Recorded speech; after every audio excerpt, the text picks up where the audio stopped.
Nah, saudara-saudara, saya harap setelah di dalam seminar seperti ini, saudara memikirkan, membentuk ulang pikiranmu, dan dibenarkan konsep-konsep Kristiani, sehingga saudara mendapatkan satu kerangka daripada ide teologis.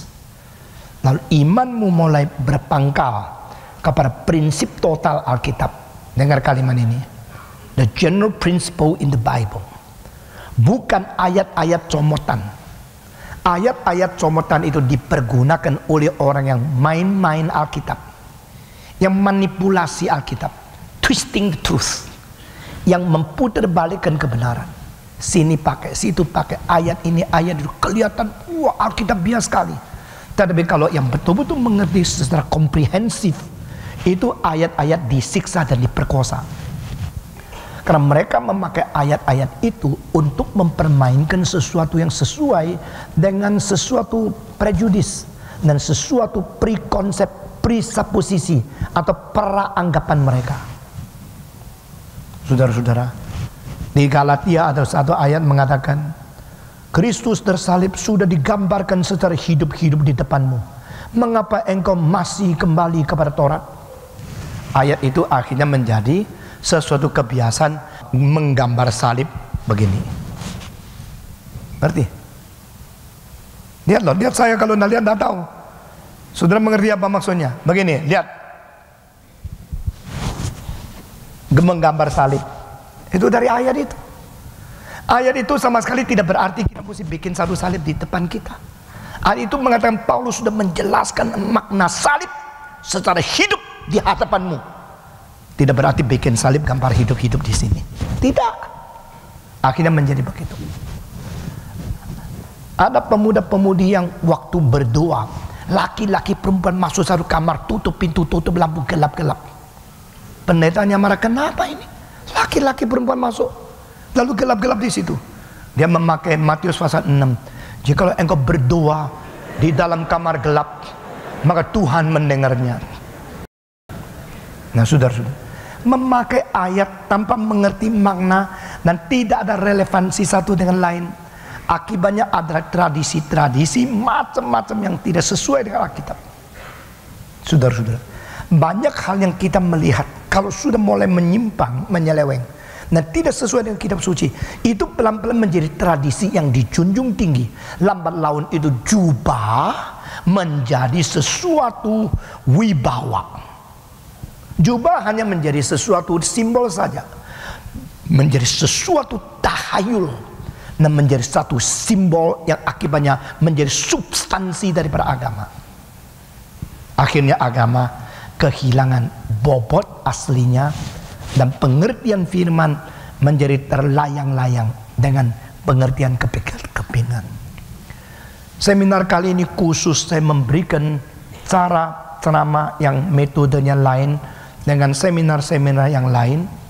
Seminar-seminar yang lain langsung ke topik, lalu membahas sebagian-sebagian, baru akhirnya disimpulkan.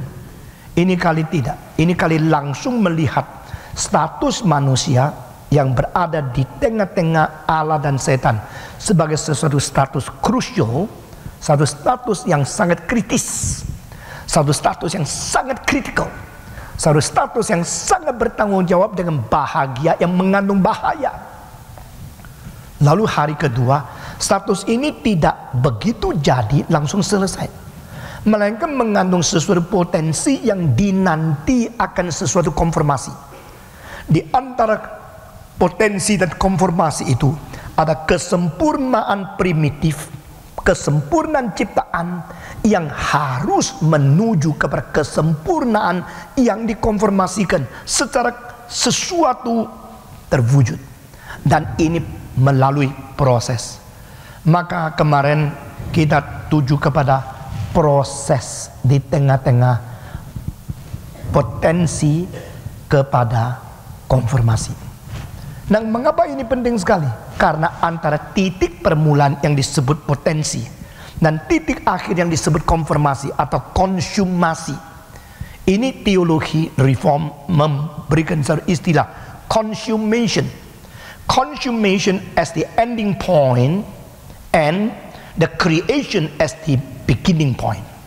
Saudara-saudara, beginning itu titik permulaan, ending itu titik akhir. Di antara permulaan dan akhir ini ada satu gradual proses. Ini procedure, sesuatu proses dari permulaan sampai akhir. Di sini merupakan cara Tuhan menggarap umat manusia. Dan manusia adalah makhluk satu-satunya yang diharapkan dan digarap oleh Tuhan untuk mencapai harapan yang Tuhan nantikan dengan pembentukan-pembentukan yang berasal daripada niat Tuhan yang terdalam, yang tidak ada di dalam filsafat. Filosof-filosof hanya berada di dalam mengobserve, lalu menganalisa, sesudah itu bikin kesimpulan terlalu cepat melalui subjektivitas manusia. Nah, jikalau manusia mengamati sesuatu di dalam keadaan yang sangat sementara, maka mereka sulit memberikan kesimpulan berdasarkan subjektivitas yang terbatas dan kemungkinan kapasitas yang terpolusi, ditambah dengan keterbatasan daripada waktu. Itulah sebab filsafat berubah terus. Tetapi di luar, di atas daripada kemampuan keterbatasan subjektivitas manusia, khususnya pribadi-pribadi yang begitu kecil sebagai filosof, adalah makna yang sudah ditetapkan dan ada arti yang sedalam-dalamnya yang sudah diwahyukan oleh Tuhan di dalam kitab suci.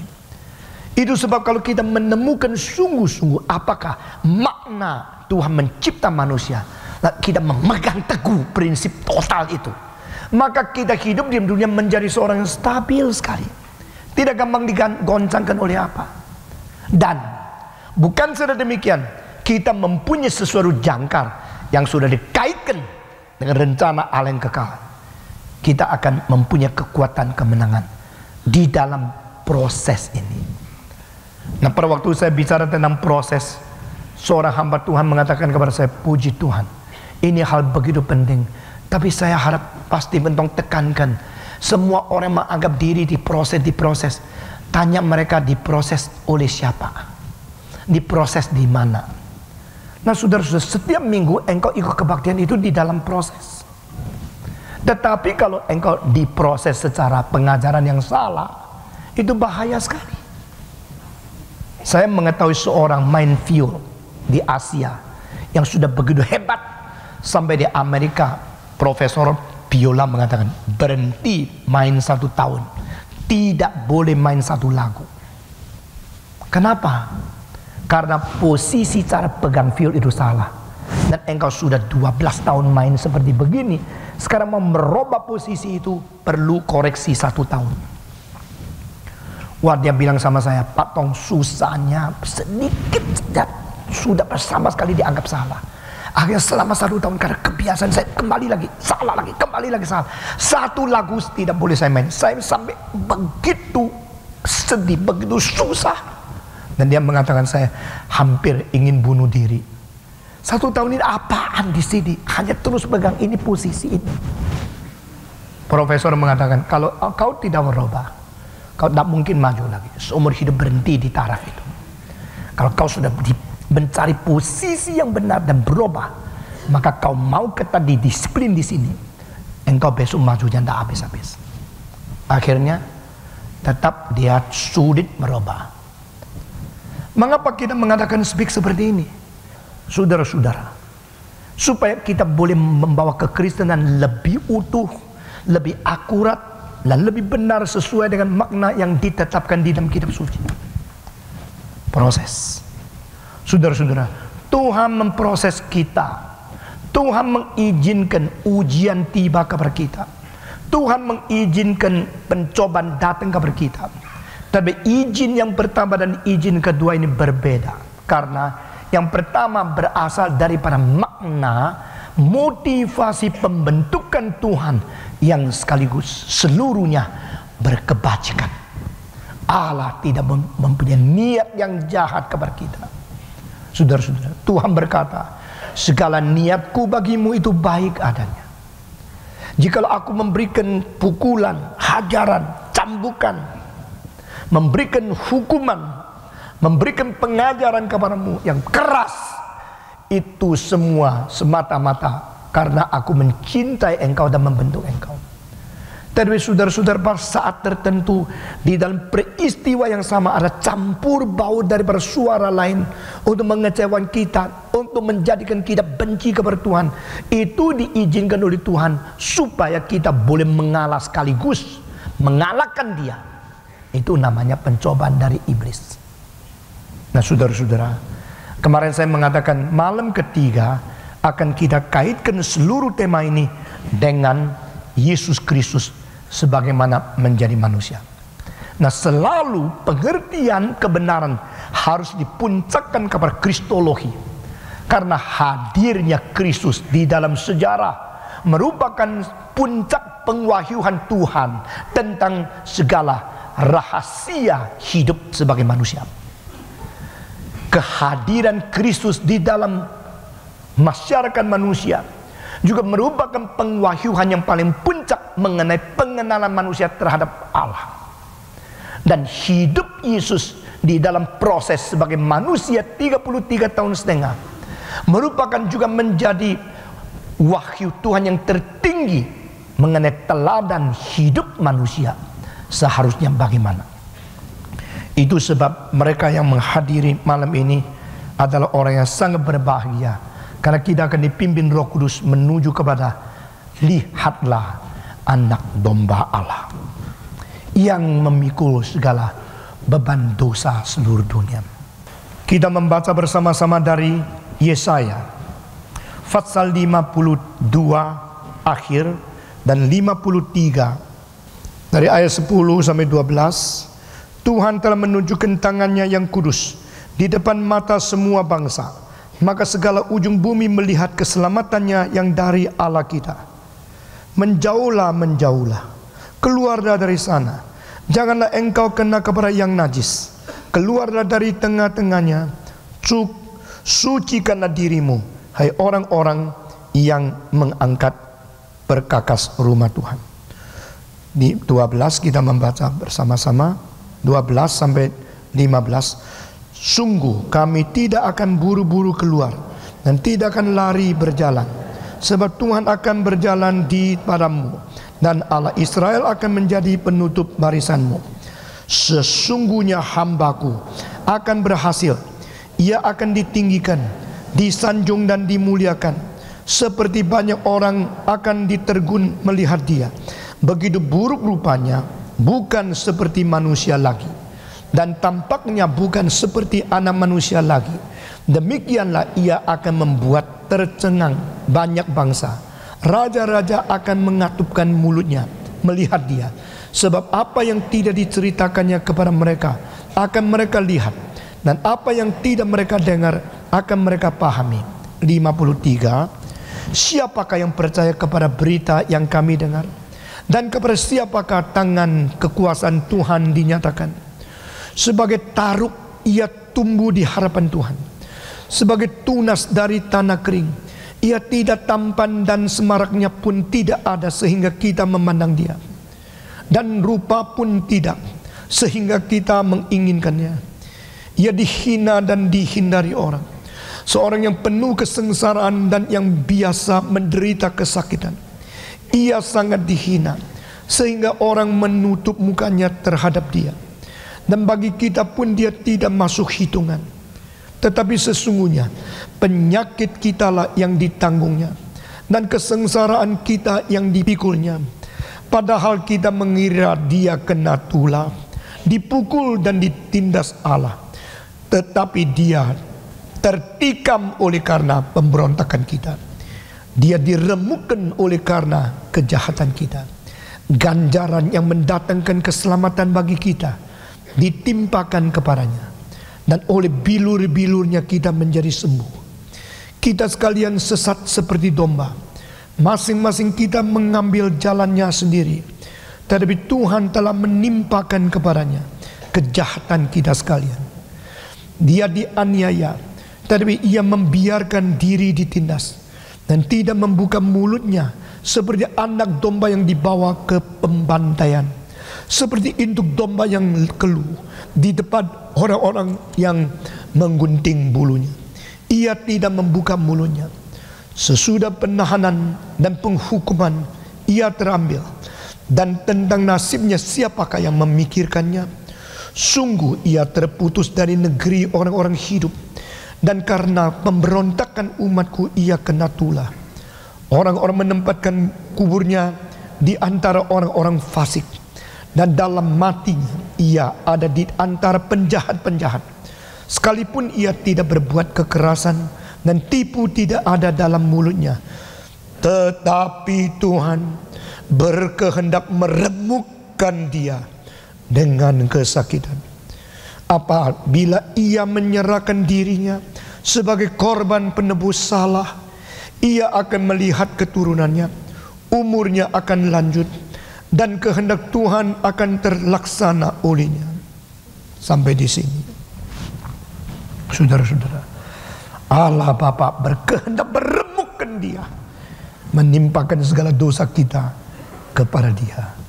Seorang anak manusia yang penuh dengan penyakit, penuh dengan sakit, sengsara, penderitaan, penuh dengan segala tulah, penuh dengan segala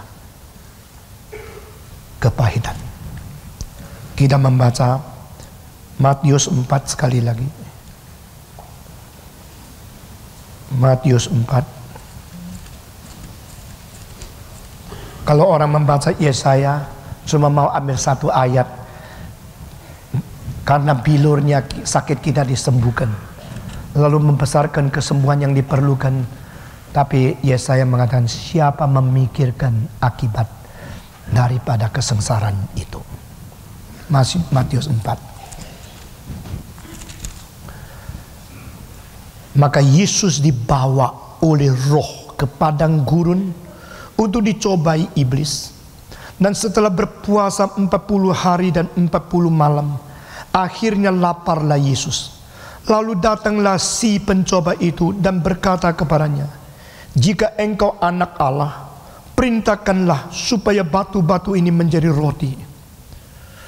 Tetapi Yesus menjawab, ada tertulis, manusia hidup bukan dari roti saja, tetapi dari setiap firman yang keluar dari mulut Allah. Kemudian iblis membawanya ke kota suci dan menempatkan dia di hubungan bait Allah.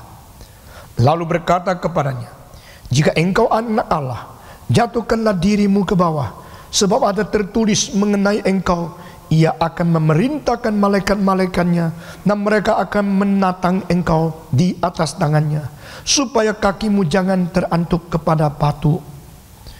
Yesus berkata kepadanya, ada pula tertulis, janganlah engkau mencobai Tuhan Allahmu. Dan iblis membawanya pula ke atas gunung yang sangat tinggi, dan memperlihatkan kepadanya semua kerajaan dunia dalam kemegahannya. Dan berkata kepadanya, semua itu akan kuberikan kepadamu jika engkau sujud menyembah aku. Semua membaca ayat 10 dan 11. Maka berkata Yesus kepadanya, nyala iblis, sebab ada tertulis, engkau harus menyembah Tuhan Allahmu, dan hanya kepada Dia sajalah engkau berbakti. Lalu iblis meninggalkan dia, dan lihatlah, malaikat-malaikat datang melayani Yesus. Terakhir kita membaca dari Ibrani pasal ke-5.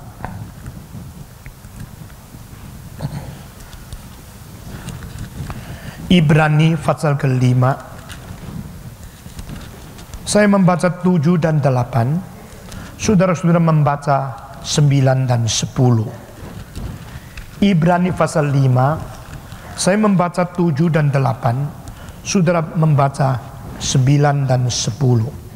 Dalam hidupnya sebagai manusia, ia telah mempersembahkan doa dan permohonan dengan ratap tangis dan keluhan kepada Dia yang sanggup menyelamatkannya dari maut. Dan karena kesalehannya ia telah didengarkan. Dan sekalipun ia adalah anak, ia telah belajar menjadi taat daripada apa yang telah dideritanya. Dan sesudah ia mencapai kesempurnaannya, ia menjadi pokok keselamatan yang abadi bagi semua orang yang taat kepadanya. Dan ia dipanggil menjadi imam besar oleh Allah menurut peraturan Melkisedek. Mari kita berdoa. Tuhan, kami sudah membuka buku-Mu. Sekarang bukalah hati kami masing-masing. Bacalah pikiran kami. Dan Tuhan, koreksilah kami, bahwa kami keluar dari konsep-konsep dan ide-ide, pemikiran-pemikiran dan pengertian-pengertian, tafsiran-tafsiran yang kurang beres, yang tidak sesuai dengan kehendak-Mu. Beri bijaksana kepada hamba-Mu ya Tuhan, sehingga dia pun akan dengan teliti dan hati-hati untuk memimpin semua pikiran yang berada di ruangan ini ke dalam ajaran Tuhan yang ketat, dan sungguh-sungguh mengerti apa maksudnya Kristus menjadi teladan bagi seluruh umat manusia. Kami berdoa kiranya pendidikan untuk seluruh umat manusia boleh kami mengerti secara prinsip total pada malam yang pendek ini, sehingga di dalam jam yang pendek Tuhan memberi berkat-berkat yang panjang. Di dalam waktu-waktu yang terbatas Tuhan mengkaruniakan berkat-berkat kekekalan yang tidak terbatas. Tuhan, bawa kami keluar daripada segala limitasi, keluar daripada segala konsepsi yang salah, sehingga kami boleh kembali memurnikan pikiran kami, boleh bersatu di dalam rencana Allah yang kekal. Oh Tuhan, kiranya Roh Kristus, Roh yang telah menyertai dan memuliakan Kristus sebagai manusia di dalam dunia hari ini, juga membawa kami sebagai manusia yang sedang diproses oleh Tuhan menuju kepada kemenangan dan mencapai kepada kesempurnaan yang dinantikan, yang dibentuk oleh Tuhan. Dengar doa kami Tuhan, dalam nama Yesus Kristus, penebus dan juru selamat kami yang hidup, kami berdoa. Amin.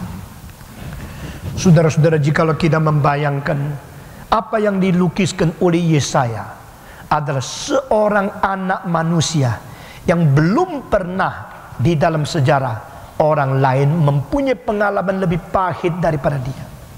Dari bagian terakhir daripada Yesaya 52 sampai bagian permulaan daripada Yesaya 53, kita melihat seorang yang disebut dalam teologi sebagai the suffering servant of God. Seorang budak yang menderita dari Tuhan Allah. Dan budak ini adalah budak yang disebut sebagai singular servant, the only servant, satu-satunya budak, satu-satunya begitu berkenan di dalam hati Tuhan Allah Bapa. Itu sebab Yesaya 42 Tuhan mengatakan, lihatlah hambaku yang kupilih, yang ku telah tunjang. Bagaimana taatnya, bagaimana sungguhnya, bagaimana rendahnya hati, bagaimana rela menghibur orang lain, bagaimana tidak menonjolkan diri. Sebenarnya teladan Kristus yang berada di dalam sejarah telah menjadi hamba utusan Allah yang menjadi contoh bagi segala malaikat. Hadirnya Kristus di dalam masyarakat manusia telah menjadi standar ukuran untuk menilai semua manusia yang pernah hidup di dalam dunia. Segala hidup dan pertuturan, segala segi daripada hidup etika Kristus di dalam dunia sudah menjadi sesuatu ide yang begitu sempurna, yang membuat haru bahkan hati Allah Bapa. Sehingga Bapa terharu dan mengatakan, lihat, please look at him. Lihatlah dia. Yang mengatakan lihatlah dia, paling sedikit ada 3-4 orang. Yang paling penting ada 3. Pertama, Allah Bapa berkata, lihatlah hambaku ini. Dia berani memaparkan Kristus sebagai contoh yang tidak bercacat celah untuk dilihat. Silakan setiap zaman nilai dia. Silakan setiap orang berani mengkritik, menghakimi dia, evaluasi dia. Engkau akan menemukan tidak kemungkinan etika, moral, hidup yang lebih baik daripada yang disebut Yesus orang Nazaret di dalam sejarah. Yang mengatakan kedua kali, lihatlah, itu adalah Yohanes Pembaptis. Lihatlah domba Allah yang mengangkut dosa seluruh dunia. Yohanes dipenuhi oleh Roh Kudus, bukan pada waktu dia berdedikasi kepada Tuhan, Yohanes dipenuhi Roh Kudus bukan pada waktu dia melayani Tuhan. Dia dipenuhi Roh Kudus sebelum dilahirkan. Ini adalah satu-satunya manusia di luar Kristus, selain Yesus Kristus. Satu-satunya di dalam umat manusia yang dipenuhi Roh Kudus semenjak di dalam rahim. Belum pernah ada nabi, baik Yesaya, Yeskiel, Yeremia, Daniel, atau siapapun. Tidak pernah ada seorang rasul, baik Paulus, Petrus, Andreas, Yakobus, atau siapapun, yang sejak belum lahir masih di dalam rahim ibu sudah penuh Roh Kudus. Tidak ada, kecuali Yohanes. Dan pada waktu Yohanes keluar melayani Tuhan, justru pelayanan Yohanes itu begitu pendek. Mungkin umur 30 dia keluar berteriak, "Bertobatlah engkau, karena kerajaan Allah sudah dekat." Dari kalimat pertama dia melayani sampai dia dibunuh penggal kepala, tidak lebih daripada 6 bulan 7 bulan. Saudara-saudara, Yohanes mempunyai pelayanan di antara nabi yang paling pendek. Tapi saya berani mengatakan dia di antara semua nabi paling berani. Dia begitu berani menegur dosa zaman itu. Dia begitu tangkas, begitu cepat menemukan Yesus adalah Mesias. Dia begitu menjunjung tinggi Yesus sehingga merendahkan diri. Dan dia berani menegur dosa daripada Raja Herodes, pemimpin paling besar pada zaman itu. Saudara-saudara, karena Raja Herodes telah berzina, telah mengambil istri orang lain, maka dia menegur, akibatnya dia harus mati di dalam penjara. Dia tidak menghiraukan hidup mati sendiri. Tetapi saudara-saudara, khotbah daripada Yohanes Pembaptis, kalau digabungkan seluruhnya begitu pendek. Mungkin semua kalimat yang dikumpulkan tidak cukup 2 menit sudah bisa membaca habis apa yang pernah dia ucapkan. Tetapi dia telah menjadi orang yang paling besar pengaruh untuk menggempakan seluruh zaman di dalam beberapa bulan saja. Dari seluruh tanah Yudea, dari Yordania, dari tempat-tempat yang jauh sekali, dari Galilea orang datang ke sungai Yordan. Untuk apa? Untuk dibaptiskan oleh dia. Ratusan ribu orang bertobat meninggalkan dosa. Mereka mengharapkan kedatangan kerajaan Tuhan Allah. Jadi pada waktu mereka mengharapkan sesuatu menurut konsep mereka, pada waktu mereka mengharapkan sesuatu menurut interpretasi subjektivitas mereka, maka Yohanes Pembaptis menjadi seorang yang mengarahkan seluruh zaman untuk menuju kepada satu fokus, hanya satu fokus. Behold the Lamb of God. Lihatlah domba Allah, lihatlah Yesus Kristus. Inilah satu-satunya yang akan menanggung dosa seluruh dunia. Jadi di sini Yohanes sudah menggabungkan satu dengan semua, menggabungkan seluruh zaman dengan satu orang, menggabungkan di dalam satu fokus di mana Kristus melampaui seluruh zaman, melampaui semua orang, dan tidak pernah ada orang lain di zaman Yesus melihat dan menginterpretasi, memperkenalkan Kristus seperti ini selain Yohanes Pembaptis. Ini orang kedua mengatakan lihatlah. Lalu ada orang ketiga yang mengatakan lihatlah, yang paling penting di dalam sejarah, yaitu Pilatus. Pada waktu Pilatus harus menghakimi Yesus Kristus, dia mengetahui dia tidak menemukan dosa apapun, baik dari pertuturan maupun dari kelakuan Yesus Kristus. Tetapi sudah 3 kali dia merasa tidak ada sesuatu pegangan yang boleh menghakimi Yesus Kristus. Mereka tetap minta salibkan dia, salibkan dia. Maka Pilatus akhirnya terpaksa, dia harus mencuci tangan di tengah-tengah mereka dan berkata, mengalirkan darah orang ini, dosanya bukan padaku. Saudara-saudara, Pilatus mengatakan, lihatlah orang ini. Ini ketiga kali, tapi dia tidak tahu apa yang dikatakan. Waktu Allah mengatakan lihatlah, lihatlah hambaku, dia minta seluruh dunia mendapat pendidikan dari Kristus yang inkarnasi. Pada waktu Yohanes mengatakan lihatlah domba Allah, dia mau seluruh dunia melihat ada pengharapan pengampunan dosa yang dilaksanakan oleh Yesus Kristus. Tetapi pada waktu Pilatus mengatakan lihatlah orang ini, dia tidak mengerti apa yang dia katakan sama sekali. Saudara-saudara sekalian, malam ini kita memikirkan waktu Yesus datang ke dalam dunia, maka dia telah masuk ke dalam kriteria yang sama dengan engkau dan saya. Dia telah masuk ke dalam status intermediate seperti engkau dan saya. Waktu Yesus datang ke dalam dunia, dia juga mempunyai tubuh yang memerlukan makanan, minuman. Sehingga Alkitab mencatat setelah 40 hari dia berpuasa, laparlah Yesus. Saudara-saudara, laparlah Yesus tidak disambung dengan juga dahagalah dia. Ini mengindikasikan mungkin selama 40 hari Yesus puasa, dia ada minum, tapi dia tidak ada makan. Karena Alkitab telah mengatakan, maka laparlah ia. Berarti dia perlu makanan. Selama 40 hari dia tidak makan, dia berpuasa. Nah, istilah 40 hari atau angka dan periode 40 hari menjadi sesuatu kekhususan di dalam perjanjian lama. Karena Musa pernah naik ke atas bukit Horeb. Di situ dia 40 hari tidak makan, tidak minum. Dan di situ dia 40 hari bertemu dengan Tuhan Allah, baru Taurat diturunkan. Elias pernah 40 hari tidak makan, dan dia melarikan diri kepada suatu tempat untuk menghindarkan pembunuhan yang sudah dikatakan oleh seorang istri dari raja. Saudara-saudara, nah 40, ketiga kali 40 adalah Yesus 40 hari tidak makan, berpuasa. Di sini mempersiapkan diri untuk melayani dengan sungguh-sungguh. Saudara-saudara, kalau kita melihat bagaimana Yesus menyediakan, mempersiapkan diri untuk masuk ke dalam pelayanan sebagai Mesias, maka kita melihat tidak ada satu orang sebenarnya yang boleh menjadi contoh kita lebih baik dibanding daripada anak Allah yang menjadi manusia ini. Karena dia menjadi manusia yang berdaging, maka dia sama dengan kita bisa lapar. Pada waktu dia masuk ke Samaria, dia mau mengabarkan Injil kepada perempuan yang tidak beres itu. Dia pertama-tama mengatakan, bolehkah aku minta air minum? Karena dia aus sekali. Kenapa dia aus? Karena dia adalah orang yang mempunyai daging dan darah.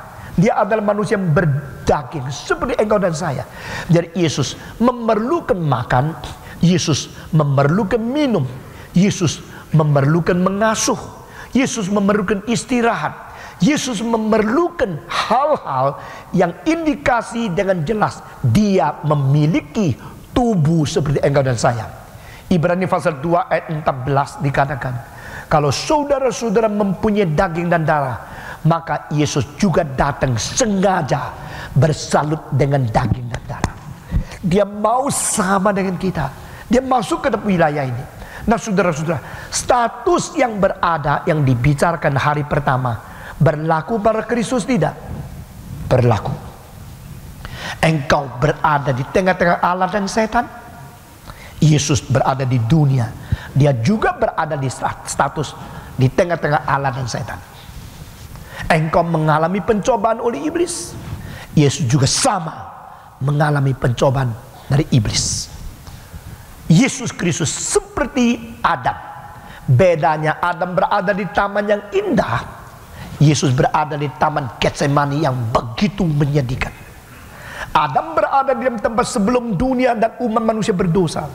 Yesus berada di tempat di mana seluruh umat manusia sudah jatuh dan dijerat oleh dosa. Waktu Yesus datang ke dalam dunia ini, datang ke dalam dunia yang sudah rusak. Waktu Adam berada di Taman Eden, dia berada di dunia yang belum rusak. Kedua orang ini adalah menjadi wakil seluruh umat. Sebagaimana Adam menjadi wakil pertama mewakili seluruh umat manusia, demikian Yesus menjadi wakil kedua dan terakhir untuk menjadi wakil seluruh umat manusia. Same as a representative of mankind, the first Adam and the last Christ. Adam dan Yesus harus disejajarkan di dalam mengerti antropologi yang bersifat teologis.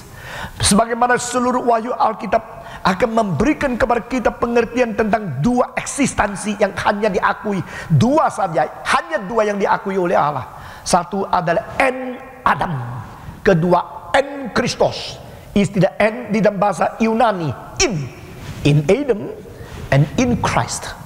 Seluruh manusia hanya digolongkan ke dalam dua wilayah, satu di dalam Adam, kedua di dalam Kristus. Karena apa? Ini dua mempunyai sifat wakil yang tidak ada taraf yang bisa dibandingkan oleh orang lain. Mereka mempunyai keadaan taraf yang tertinggi karena di dalam Adam Allah mencipta umat manusia. Di dalam Kristus Allah mencipta ulang manusia yang gagal. Dengan sekali lagi, di dalam Adam Allah mencipta seluruh umat manusia. Di dalam Kristus Allah mencipta ulang manusia yang sudah berdosa, lalu dikembalikan kepada kebenaran. Maka kedua orang ini menjadi wakil, dan kedua orang ini adalah menjadi wakil di atas semua manusia, dan mereka berada dalam status sama dengan semua manusia. Karena itu status sama yang dikatakan hari pertama diterapkan ke dalam hidup Yesus berlaku. Yesus berada di tengah-tengah apa? Di tengah-tengah dunia yang ada baik, ada jahat. Di tengah-tengah dunia yang hidup dan mungkin mati. Yesus juga berada di dunia ini akhirnya mati. Dan bedanya adalah mati dia adalah satu-satunya kematian di dalam rencana Allah yang sama sekali tidak berkait dengan hukuman atau upah dosa. Kita semua mengikuti sekali lagi, upah dosa adalah maut. Ayat ini yang tercantum di Roma pasal 6 ayat 23. Ini tidak berlaku kepada Kristus, karena dia satu-satunya tidak berdosa, tetapi dia mati. Berarti kematian dia tidak tergolong apa yang dikatakan oleh Roma 6:23. Kematian dia tergolong ke dalam di dalam Galatia pasal 1 ayat 4, yaitu mati, menyerahkan diri karena kehendak Allah, bukan karena perbuatan dosa. Dan saudara-saudara sekalian, Adam di tengah-tengah mati dan hidup. Yesus di dunia juga di tengah-tengah mati dan hidup. Adam menghadapi baik dan jahat. Yesus di dunia juga bertemu dengan dunia yang ada baik dan jahat. Adam berada di tengah-tengah roh yang terkurung atau berada di dalam tubuh. Yesus Kristus berada di dalam kalam firman yang bersalut menjadi daging dan darah. Dan di sini kita melihat kedudukannya, statusnya itu berlaku berKristus sebagai manusia. Kenapa berlaku? Karena dia menjadi manusia. The Word became flesh. God manifested himself in human form. Dia datang ke dalam dunia manusia. Dia datang bersalut dengan daging dan darah. Dia menjadi manusia. Dia jelma menjadi daging. Maka status yang kita renungkan malam pertama berlaku atas dia. Bukan saja demikian, dia juga berada di tengah firman Allah dan interpretasi yang sembarangan. Nah saudara-saudara, di tengah-tengah murni firman, keseimbangan komprehensif daripada firman, dan comot-comot interpretatif daripada subjektivitas manusia yang tidak bertanggung jawab. Sama. Waktu Adam berada di Taman Eden, Tuhan mengatakan jangan makan. Setan mengatakan tidak apa. Tuhan mengatakan pasti mati. Setan bilang tidak, sungguh tidak, tentu mati. Tuhan mengatakan hari itu mati. Setan hari itu matamu celik. Dan di sini ada firman kebenaran yang mutlak dan interpretasi yang sembarangan. Pada waktu Yesus berada di dunia juga demikian. Dia bukan saja berada di tengah-tengah firman yang sudah diwahyukan di perjanjian lama yang harus dia pelajari. Karena dia menjadi manusia. Menjadi manusia baru proses belajar. Allah tidak perlu belajar, karena Allah sendiri ada kebenaran itu sendiri. Tetapi Yesus menjadi manusia, maka dia berada di dalam proses, berada di dalam mengerti kebenaran melalui belajar sebagai manusia. Bukan saja demikian, perlu ketaatan. Dan bukan saja demikian, dia berada di tengah-tengah interpretasi juga. Waktu setan mencobai dia, diputar baliknya firman Tuhan, comot-comot Alkitab sembarangan.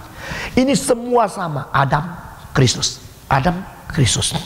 Maka waktu Yesus berada di dalam dunia, saya mau tanya, apakah dia juga berada di dalam proses seperti apa yang kita renungkan malam kedua? Saudara-saudara, malam kedua kita mentekan kepada proses yang panjang. Malam pertama kita tekan kepada status yang statis. Status manusia berada di mana, lalu proses menuju kemana. Sekarang pada waktu Yesus datang ke dalam dunia, dia juga mempunyai status seperti Adam dicipta. Dia mempunyai proses seperti Adam harus diuji. Demikian Yesus Kristus memerlukan sesuatu ujian, memerlukan suatu proses untuk menggarap dia. Berarti anak Allah tidak terkecuali. Saudara-saudara, kalau di dunia ini presiden-presiden, raja-raja, anaknya mendapat hak istimewa, anak Allah tidak Tidak ada keistimewa untuk anaknya. Inilah pendidikan umat manusia. This is the principle for human education. Jikalau seluruh dunia mengerti apa yang dikatakan oleh kitab suci, seluruh dunia akan jauh lebih baik. Jikalau Asia, negara Indonesia, negara-negara di Asia Tenggara mengerti prinsip Alkitab, negara-negara di sini akan lebih baik. Saudara-saudara, apakah prinsipnya? Meskipun dia sebagai anak, dia tetap melalui proses semua. Meskipun dia sebagai anak, dia tetap melalui proses. Tidak ada hak istimewa, tidak ada hak khusus karena dia anak. Satu kali seorang menteri di ASEAN yang anaknya sekolah di Amerika tabrak mati orang lain, lalu dimasukkan ke pengadilan. Lalu duta besar negara itu, bukan Indonesia, minta kepada pengadilan Amerika kasih kelonggaran karena ini anak menteri, ini orang besar, anaknya orang penting. Dijawab oleh Kejaksaan Agung itu, apa kamu bilang? Sebab dia anak orang besar boleh disembarangkan? Berarti menteri-menterimu sudah biasa meleceh dan menginjak-injak hukum. Dengar baik-baik, jangan sekali-kali lagi minta permohonan seperti itu kepada saya. Di negara saya, meskipun presiden tabrak orang sampai mati, dia tetap dimasukkan penjara. Kau kira kau menteri? Kau kira kau orang besar? Jadi anakmu boleh sembarangan? Saudara-saudara, paling cilaka adalah sekolah, kepala sekolah anaknya boleh sembarangan. Paling cilaka kalau gereja, anak pendeta boleh sembarangan. Paling cilaka kalau satu negara, anak presiden boleh sembarangan.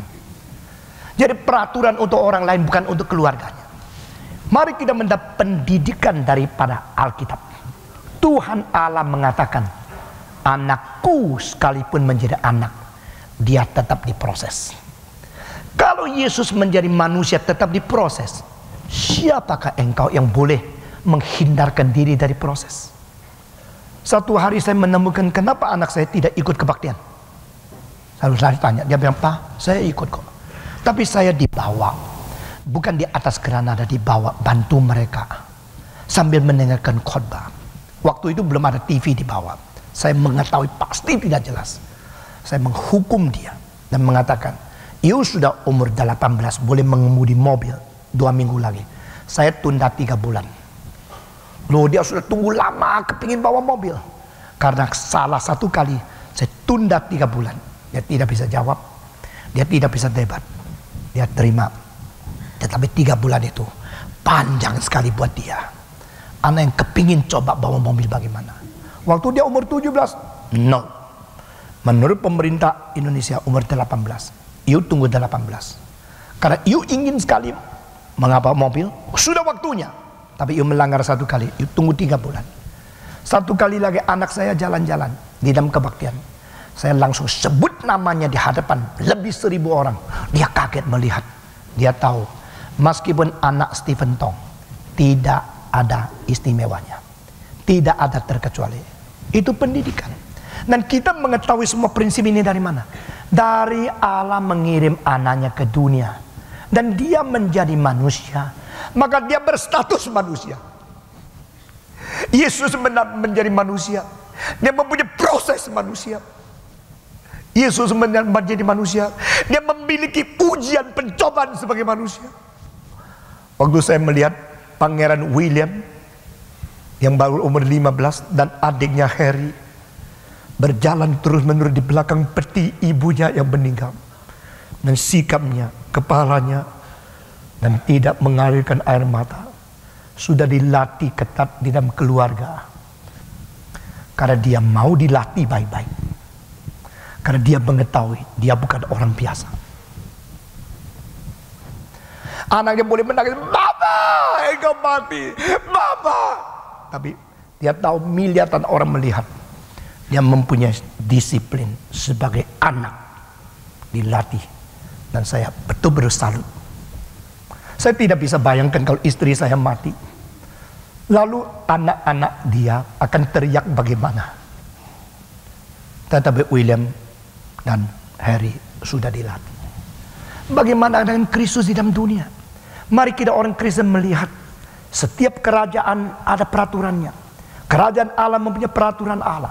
Ada cara prinsip-prinsip yang harus didisiplinkan. Saudara-saudara sekalian. Dan di sini dikatakan, meskipun dia adalah anak, dia tetap belajar taat melalui menderita. Saudara-saudara, belajar taat. Loh, Kristus kok perlu belajar sih? Loh, kenapa melalui penderitaan baru bisa belajar? Nah, saudara-saudara, itu adalah jawaban kepada pertanyaan kemarin. Betulkah itu satu keharusan yang mutlak? Is that an absolute necessity to go through the suffering, go through the trial, go through the temptation on this earth?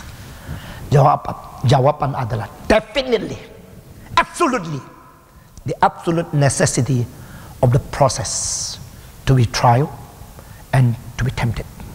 Saudara-saudara, anak Allah, meskipun dia adalah anak, dengar, meskipun dia adalah anak, berarti meskipun berarti tidak ada kecuali.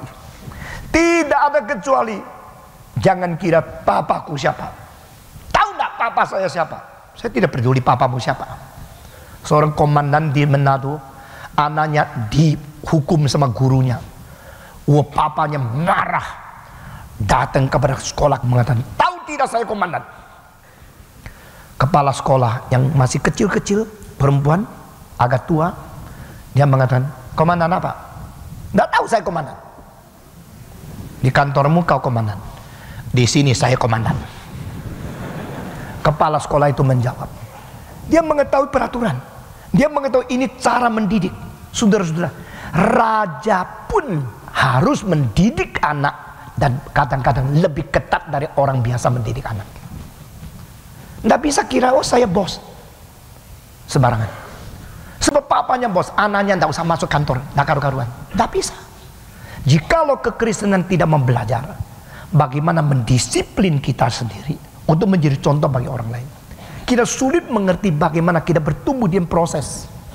Saya percaya banyak orang Kristen pada waktu hari pertama menerima Tuhan Yesus, mereka begitu menggebu-gebu, oh mau melayani Tuhan, mau mencintai Tuhan. Saudara-saudara, banyak anak muda menyerahkan diri, air mata, Tuhan saya mau menjadi hamba-Mu. Sekarang sudah 5 tahun, coba lihat pelayanannya bagaimana. Sudah mulai pintar dan mengerti hal-hal yang sekunder untuk mewakili yang sesungguhnya.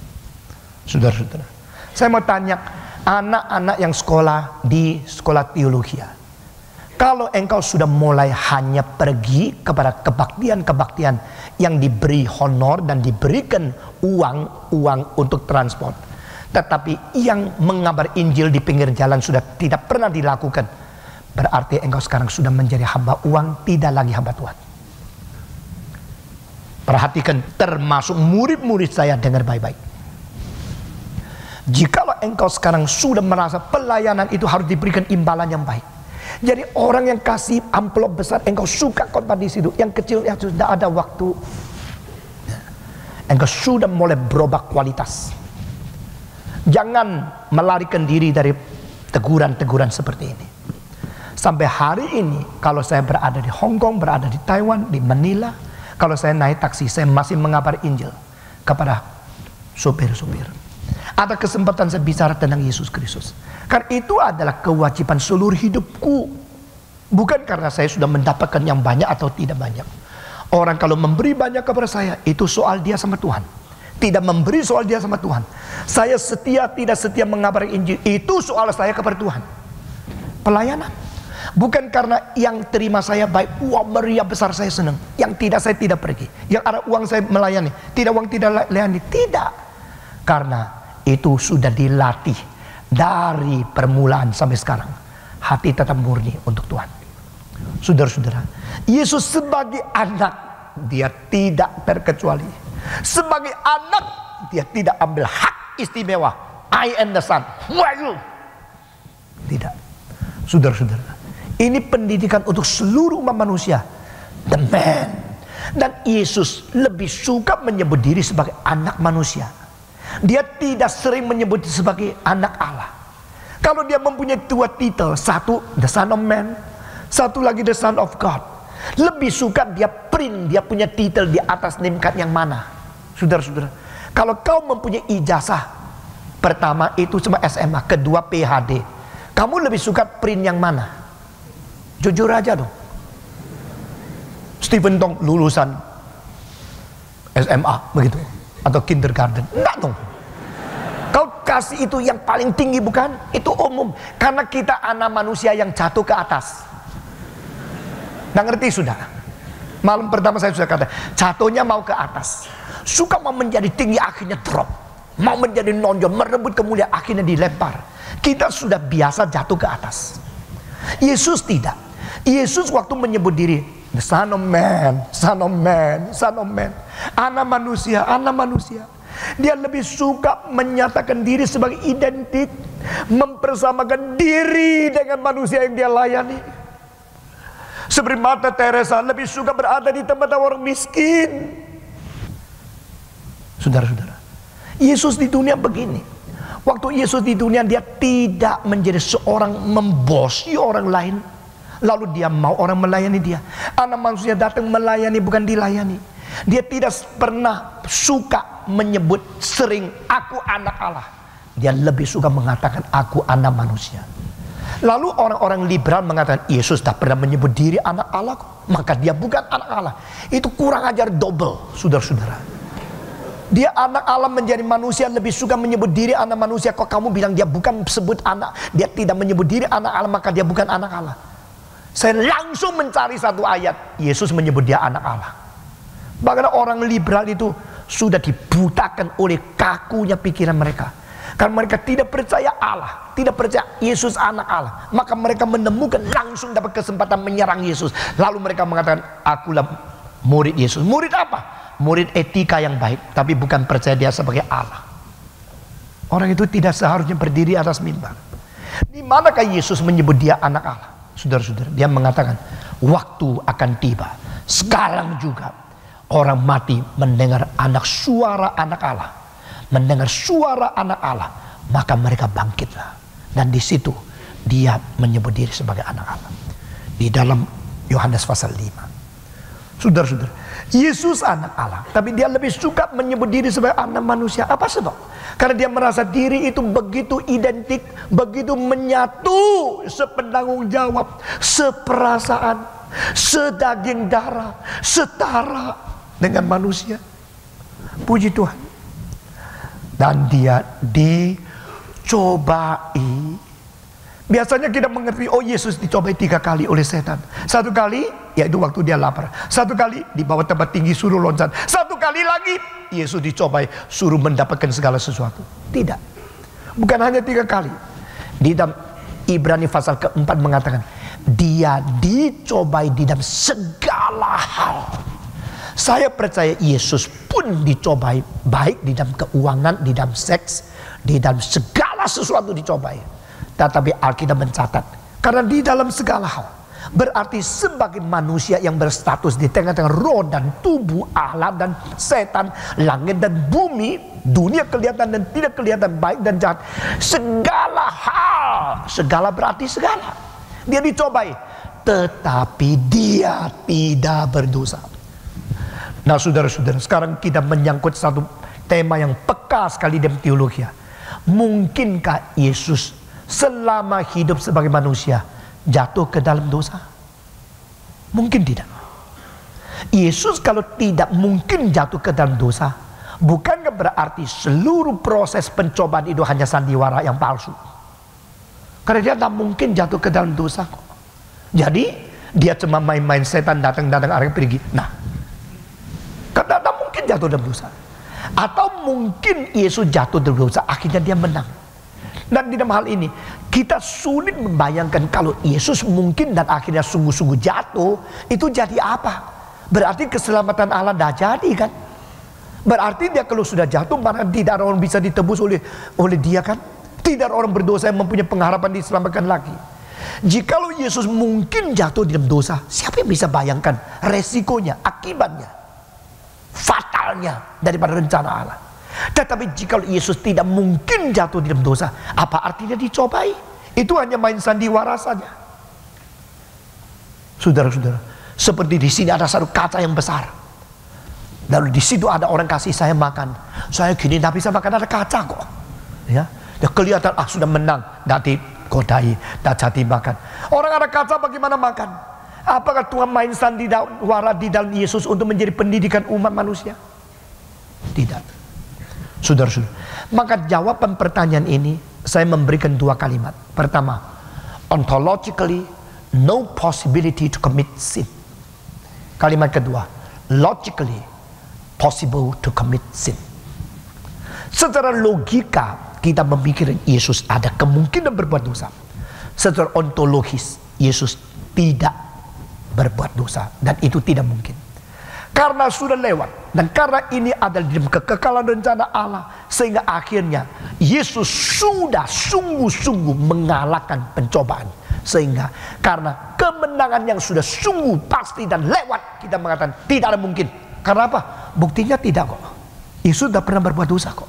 Dia tidak jatuh dalam dosa, tetapi secara dia pernah berada di status sebagai manusia yang krusial, yang mempunyai kebahagiaan yang mengandung bahaya, kebahagiaan yang mengandung bahagia. Dia pernah tidak berada di status di tengah Allah dan saya pernah. Jadi tetap jawaban adalah ontologically no, logically yes, historically never. Tidak pernah terjadi. Tapi dia pernah historically tempted. Dia pernah di dalam sejarah pada waktu-waktu tertentu, pada saat-saat momen pernah dia dicobai oleh setan, tetapi dia tidak pernah jatuh dalam dosa. Maka di dalam kekekalan kita menyembah kepada Kristus yang tanpa berdosa. Di dalam kekekalan kita beriman kepada Kristus yang menang atas dosa.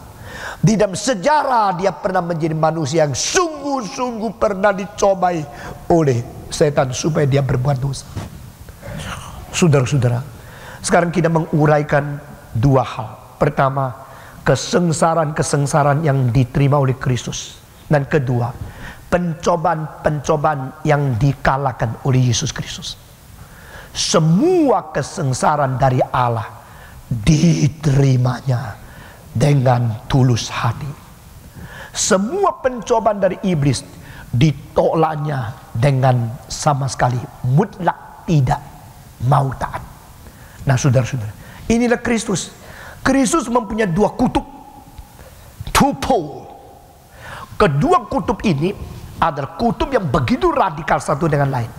Jadi pada saat-saat tertentu dia begitu lembut, total lembut, submisif, taat, lembut. Sedangkan pada kutub yang lain dia begitu keras, begitu ketat, begitu tidak kompromi, dan begitu tegar. Itulah Kristus. Saudara-saudara, Yesus Kristus terhadap orang miskin, orang sakit, orang menderita, dia begitu lembut membuka pintu menerima dia. Tapi kepada pemimpin-pemimpin agama yang munafik, yang pura-pura, yang mempermainkan ayat, yang mereka bertopeng-topeng, dia begitu keras menolak, menegur, dan memberikan penghakiman kepada mereka. Orang semacam ini adalah orang yang bisa dicintai oleh banyak orang sekaligus dibenci oleh banyak orang. Itulah sebab saya berkata kepada saudara, kalau banyak orang mencintai engkau dan sebagian orang membenci engkau, cari dulu apa sebabnya mereka cinta, apa mereka sebabnya benci. Kalau sudah menemukan dicintai karena engkau betul-betul menjalankan kehendak Tuhan Allah, dibenci karena engkau tidak mau kompromi berdosa, puji Tuhan karena engkau dibenci dan dicintai. Tetapi kalau engkau dicintai seluruh dunia, saya tidak bisa menyanyi puji Tuhan bagimu. Karena Yesus Kristus berkata, barang siapa yang disenangi oleh semua orang, bahagialah dia. Begitu? Barang siapa yang disenangi oleh semua orang, cilakalah dia. Alkitab. Nah saudara-saudara, to be a controversial man, Yesus mempunyai kedua kutub di dalam seluruh pembentukan atau penyataan etikanya. Waktu Yesus Kristus menemukan orang berdosa terbesar, dia masih buka kedua tangannya untuk menyambut. Tapi terhadap godaan dosa terkecil kepada dia, dia tutup pintu sama sekali dan tidak menerima. He always say no to Satan and sin. Always say yes to God and Holy Spirit. Saudara, Yesus selalu mengatakan tidak kepada setan dan kepada dosa. Yesus selalu mengatakan iya kepada Allah Bapa dan Roh Kudus. Inilah cara menjadi seorang hamba Tuhan yang berkenan hati Tuhan. Dan sekarang kita melihat semua sengsara diterima, asal sengsara itu dari Tuhan. Saya sudah mengatakan kepada saudara, sengsara ada 4 sumber. Sumber pertama daripada dunia ini dikutuk. Sumber kedua karena dirimu berdosa atau manusia berdosa mendapatkan imbalan. Ketiga, sengsara datang dari setan yang sengaja membuat kita susah lalu kita akhirnya mencela Allah. Keempat, sengsara dari ujian Tuhan Allah yang mengakibatkan kita dilatih untuk disempurnakan. Nah saudara-saudara, kalau kita tidak bisa membedakan sengsara dari mana, lalu setiap kali ngomel-ngomel ada sengsara, marah-marah sama Tuhan, saudara, dosanya double dan kesulitan lebih sukar dilepas oleh Tuhan. Yesus Kristus waktu dia menerima sengsara yang diberikan oleh Tuhan Allah, semua diterimanya. Dan di dalam penerimaan itu bukan karena kuasanya terlalu besar, tidak apa-apa kok. Dikasih sengsara juga tidak apa-apa. Sebenarnya anak pukul papa karena terlalu sehat, dipukul, tidak sakit. Terus pukul, tidak sakit. Papa gendeng. Bukan karena engkau tidak sakit, engkau terus membiarkan dia pukul kamu. Karena dia sudah, papa pun berani dipukul, orang lain akan ditendang. Maka pukul dia kembali. Bukan karena engkau balas dendam. Mendidik dia sembarangan kepada orang yang lebih tua dari dia. Yesus menerima sengsara dia terus, bukan karena dia hebat. Buktinya dia pernah mengatakan, kalau mungkin singkirkan cawan ini daripadaku. Jadi dia mempunyai sifat manusia seperti engkau dan saya. Tidak gampang menahan penderitaan yang terlalu besar.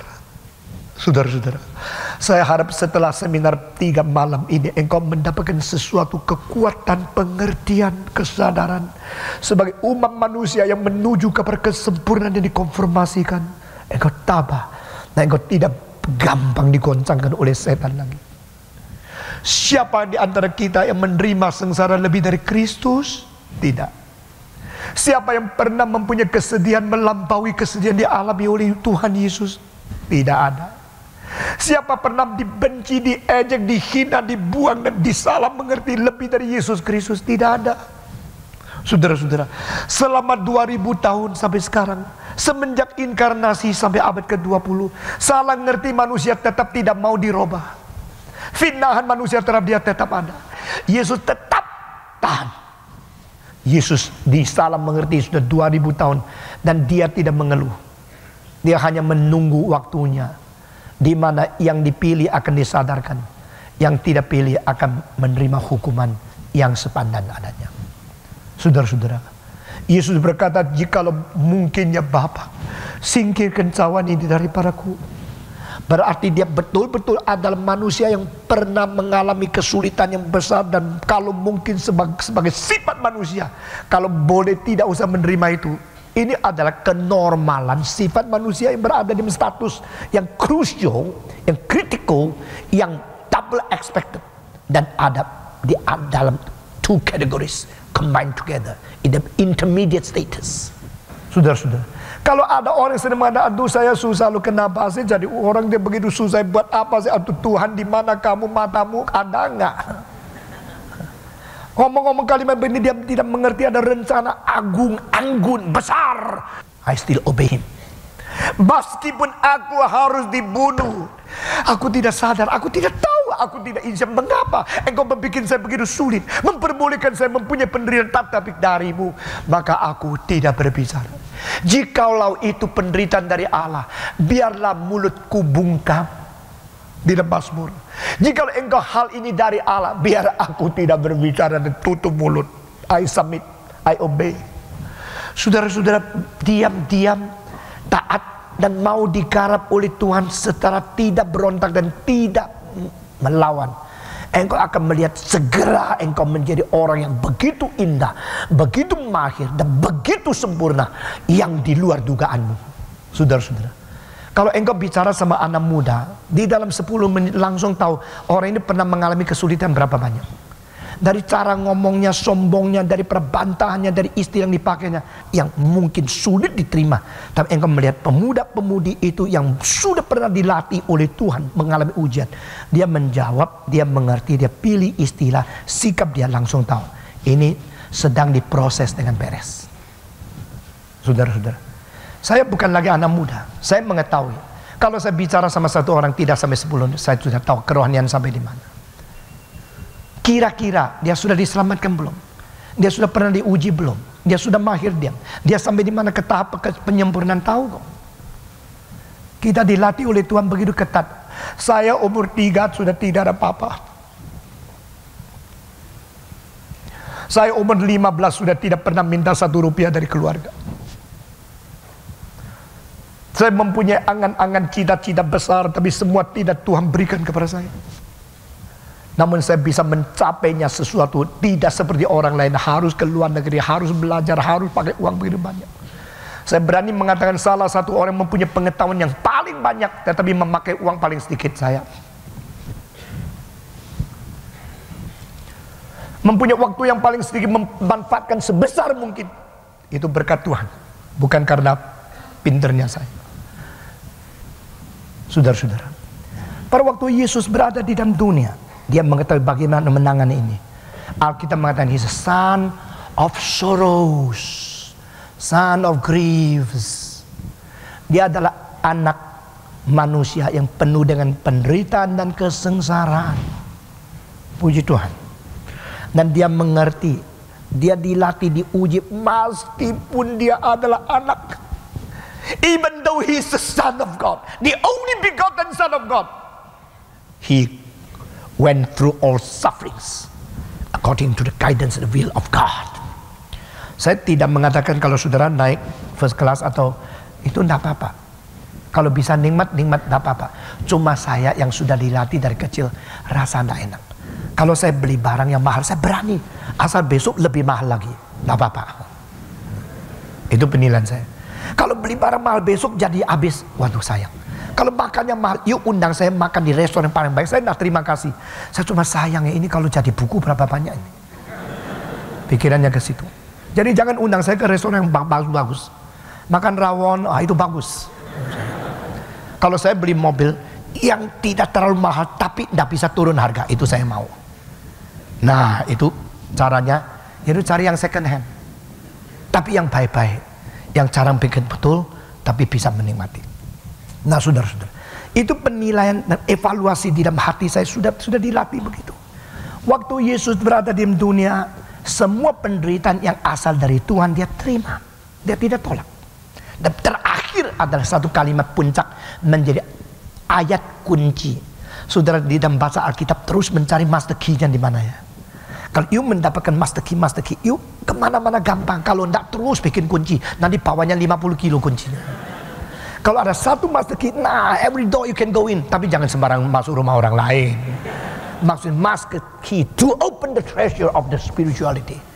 Nah, itu baik. Itu ayatnya apa? Sesudah doa secara anak. I am your son. I have the privilege. I can pray like that. I have the authority. Father, take away the cup. Tapi ayat kuncinya adalah, namun bukan kehendakku, tetapi kehendakmu yang terjadi. Itu kunci masternya di dalam doa. Di dalam doa kunci master adalah let your will be done. Saudara-saudara, kalau rekan saya mengatakan, Pak, saya mau pergi sekolah lagi, saya mengatakan, sudah waktunya, let the will of God be done. Pak, kalau saya tidak mau melayani di sini, saya mau melayani di lain kota, let the will of God be done. Saudara-saudara, dan sebelum itu saya turut cari. Mari kita berdoa bersama, cari kehendak Tuhan sebenarnya mau kau apa. Kalau ada kesalahan saya, mau dicari kesalahan itu apa, kita pikir baik-baik. Kalau memang pimpinan Tuhan, saya mau tunggu sampai jelas, saya lepas. Pokoknya kehendak Tuhan. Let the will of God be done. Let the will of God be done. Saudara-saudara, rekan-rekan yang sekarang belum mau melayani bersama-sama dengan kami, biarin. Let the will of God be done. Berapa orang sekolah teologi yang dari hari pertama sampai lulus, uang saya memberikan beasiswa. Setelah selesai dia bilang, saya mau melayani lain tempat, bukan di sini. Silakan. Saya tidak akan memakai uang ikat orang, karena tidak ada hak saya. Yang memanggil dia adalah Tuhan. Kalau saya mempunyai uang untuk mendukung dia adalah karena berkat Allah. Tetapi orang itu kalau mengatakan dukung lagi saya akan mengatakan sampai tahap ini, dan uang akan tunjang orang lain bagi giliran orang lain. Karena saya melihat sudah cukup untuk kamu.